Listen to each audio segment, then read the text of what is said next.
Otep à tous, bien-aimés frères et sœurs.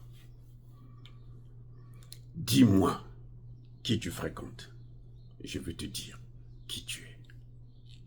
Celui qui avait dit ça avait bien réfléchi. Ah oui. Dis-moi qui tu fréquentes et je veux te dire qui tu es. Quand je vois ça, quand je pense à ça, je pense à ma mère, paix à son âme. Elle avait l'habitude, quand j'avais un mauvais ami, vous savez, en Afrique, dans les petites villes, où maintenant c'est une grande ville, à l'époque c'était encore un grand village, très grand village d'ailleurs, on se connaissait tous. On connaissait tous les enfants. Parce que quand tu nais, hein, l'enfant n'appartient pas seulement à la maman et au père. À partir du moment où il sort du ventre de la maman, c'est l'enfant de tout le monde. Donc tous les gens dans le quartier le considèrent. Tous les amis de ta maman ou de ton papa le considèrent comme étant son enfant aussi. Donc, vous êtes éduqués comme ça. Et donc les enfants, on les voit grandir.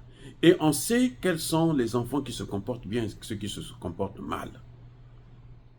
Et ma mère avait une mauvaise habitude, je vous dis, c'est énervant. Ton ami, toi tu es content, ton ami vient te voir, elle chasse. Il y avait de ses amis qu'elle chasse. Elle dit, je ne veux pas te voir avec mon enfant. Je ne veux pas te voir à côté de mon enfant. Donc toi tu es là, tu boudes là. Au fond du cœur, quoi. Tu ne peux pas dire autre chose. L'éducation qu'on a eue, c'est pas comme les enfants de chez nous. Donc tu es là, tu es en train de gonfler là, comme un pauvre con. Mais aujourd'hui, quand je vois ces choses-là, je dis non, elle avait tout à fait raison. Et ça m'a préservé de beaucoup de choses. Donc on ne fréquente pas n'importe qui. C'est ça que je voulais dire. On ne fréquente pas n'importe qui. Quand vous voyez quelqu'un qui fréquente que des malfrats, c'est un malfrat. Ou il le deviendra. Sans aucun doute. Dis-moi qui tu fréquentes et je vais te dire qui tu es. Dans le quartier, on sait que cet enfant, ce n'est pas un enfant, c'est un voleur, c'est il est ceci, il est cela. Et toi, tu le fréquentes. Mais même les autres parents ne seront pas contents. Parce qu'on va se dire, non, mais il va apprendre à cet enfant-là comment il faut voler. Même sans le vouloir, c'est dit que c'est un réflexe. Hein? C'est naturel. Nous avons des présidents que nous avons soutenus. Bassirou Diomaye Faye et son premier ministre Ousmane Sonko. Ils ne fréquentent que des malfrats. Ils ne fréquentent que des bandits. Ils ne fréquentent que des voyous. Ils ne fréquentent que des criminels. Vous savez quoi? Diomaye Faye vient de recevoir Paul Kagame. Paul Kagame est le père du génocide rwandais. Tout a commencé avec Paul Kagame, pas avec quelqu'un d'autre, avec Paul Kagame. On peut accuser les Blancs comme on veut. C'est Paul Kagame qui a donné l'autorisation qu'on puisse bombarder l'avion d'Abiyarimana, alors qu'il sortait des négociations avec le même Paul Kagame pour qu'il puisse mettre en place un gouvernement d'union nationale où la deuxième personnalité du pays serait Paul Kagame. Mais comme les Américains, Bill Clinton et les autres, avaient besoin de détruire le Congo démocratique, on s'est dit, voilà un homme. Il veut du pouvoir, on va lui donner le pouvoir, en échange, lui doit nous libérer. Et c'est pour ça que les négociations là se sont arrêtées net. Comme ils ont fait avec Zelensky, c'est-à-dire qu'eux, ils ne changent pas de méthode. Zelensky, au début, 2 jours après, ils ont commencé les négociations et Zelensky était prêt à signer les accords de paix avec la Russie. Il n'y aurait pas l'occupation du Donbass. Vous comprenez ce qui est en train de se passer? Et c'est cet homme-là qui est maintenant l'ami de Bassirou Diomaye Faye et son premier ministre Ousmane Sonko. Il y en a qui vont dire non, c'est pas Ousmane Sonko, c'est... Non, ça dit que le programme qu'ils sont en train de mettre en place là, c'est le programme qui a été élaboré par Ousmane Sonko et Bassirou Diomaye Faye. C'est le programme, le fameux programme du PASTEF là, c'est ça. Il y a des gens qui m'écrivent maintenant pour me dire, mais je crains, je doute un peu. Je dis, mais vous ne doutez pas. Parce que si vous doutez là, le doute là, c'est au bénéfice de l'accusé. Donc ils sont bons, oubliez ça. Ou vous doutez, vous êtes sûr que ce ne sont pas des gens sérieux par rapport à ce que vous voyez. Ce sont des manipulateurs d'un haut niveau. Parce qu'ils sont avec les Américains et ils appliquent la technique américaine. C'est ça les Américains. C'est ça les Américains. Ils vont te caresser dans le sens du poil et puis t'endormir carrément, te bercer. Dès que tu dors, tu fermes l'œil, il prend le poignard, il te l'enfonce jusqu'à la moelle épinière. Voilà ce qu'ils sont. Bassirou Diomaye Faye est allé d'abord en Mauritanie. Premier voyage, Mauritanie. Après, la Guinée-Bissau. Après, vous avez quoi? Alassane Ouattara. Maintenant, il reçoit Paul Kagame. Bientôt, vous allez entendre que non, il est allé au Rwanda. Paul Kagame qui se balade là, il se balade avec, sur sa tête là, il y a la conscience, il y a les âmes de 18 millions de Congolais qui ne lui ont rien fait. 18 millions. C'est comme s'il tuait toute la population du Sénégal. Paul Kagame qui l'a reçu là. Visite de travail. Oui. C'est l'homme des Américains, c'est l'homme de l'OTAN, c'est l'homme de l'Union européenne. On vient lui donner... Parce que partout là où il est en train de passer là, c'est pour prendre des instructions de l'OTAN, de l'Union européenne. Et qui va mettre ça en application? C'est le Premier ministre, c'est le gouvernement. C'est ça que... C'est-à-dire que quand je vois des gens essayer de dissocier Bassirou à Sonko, je dis, mais attendez, il y a un problème avec vous? Ah, parce que vous vous dites que non? Bon, après 5 ans, les Sénégalais ne seront pas contents, ils auront tout compris. D'ici 5 ans là, on va tout comprendre. Ceux qui m'insultaient là, il y en a qui commencent à me dire, oh je doute, je commence à douter. Je dis, moi, toi tu es en train de commencer à douter, moi j'ai douté avant même qu'il ne soit président. Et maintenant, voilà ce que ça donne. Donc les dissociés, c'est une forme de manipulation, c'est une façon de dire, bon, Diomaye Faye, on le met de côté, et puis le vrai patron de la manipulation, Sonko va venir. Il va faire la même chose, mais pire. Parce que Diomaye Faye, là on est en train de l'entraîner, hein, puisque l'homme des Américains, en fait, c'est Sonko.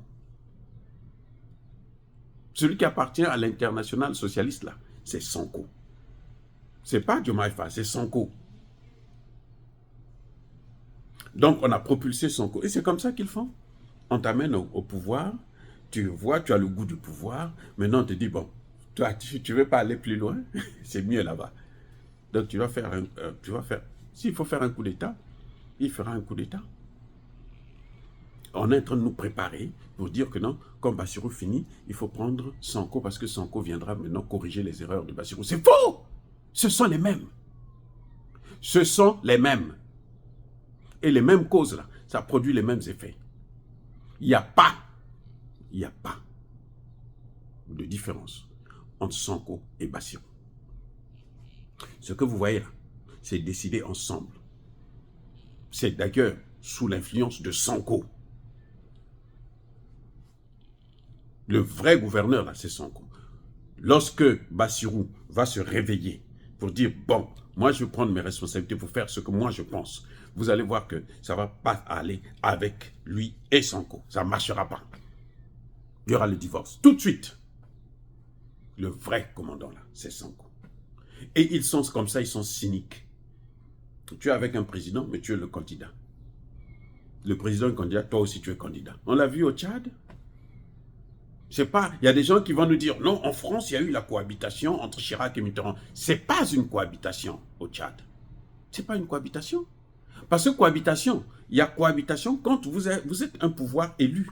Tous les deux, la population vous a choisi tous les deux. On dit, bon, toi tu restes là et toi tu restes là.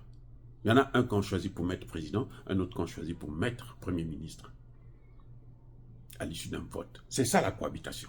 Mais quand c'est un choix, un président qui décide, bon, moi je te prends comme premier ministre, et puis maintenant toi tu vas être candidat contre lui, ce n'est pas la cohabitation.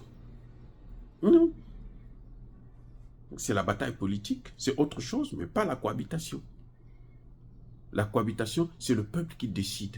C'est le peuple qui vous choisit, qui vous dit, hey, nous on veut que vous puissiez travailler tous les deux ensemble.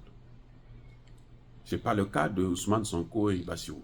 Ce n'est pas le cas de Kaka Déby et Succès Masra. Et voilà comment ça s'est terminé avec Succès Masra.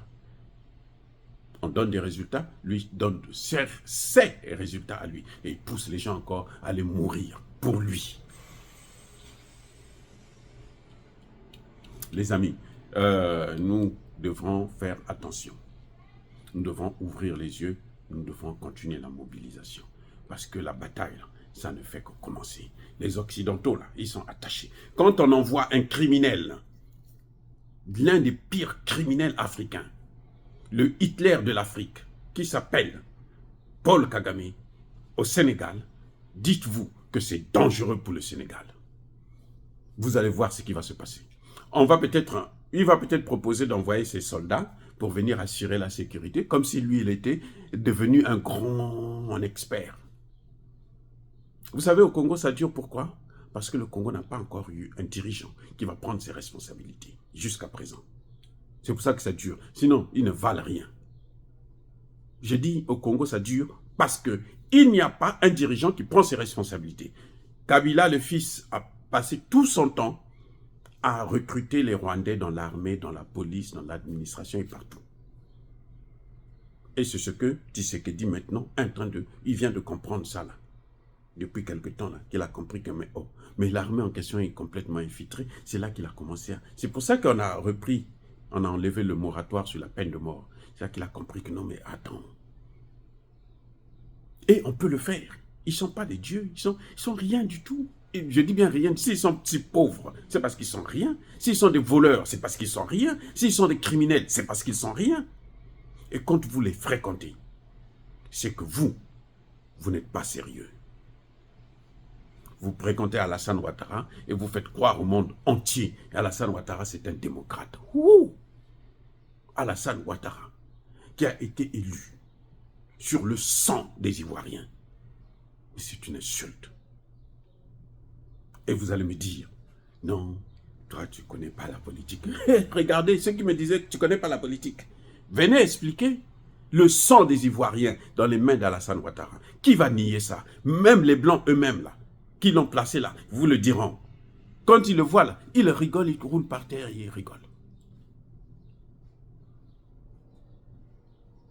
Dernièrement, il a reçu le chef d'état-major, en fait, le patron de la Africom, le patron d'une base militaire. C'est celui-là qui vient et on le reçoit comme un chef d'État. Vous avez déjà vu des imbécilités comme ça?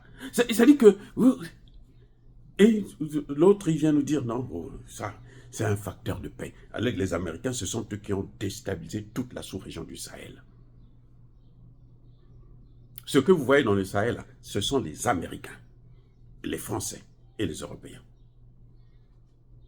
Oh, bien-aimés frères et sœurs, c'est dommage que Bassiri soit entraîné dans une politique tellement grave avec son gouvernement, qu'ils soient là, au lieu de régler les vrais problèmes, ils sont là à faire pour eux, en fait, pour eux, c'était le tapis rouge qui les intéressait, quand on parle d'eux en tant que président, premier ministre, c'est tout.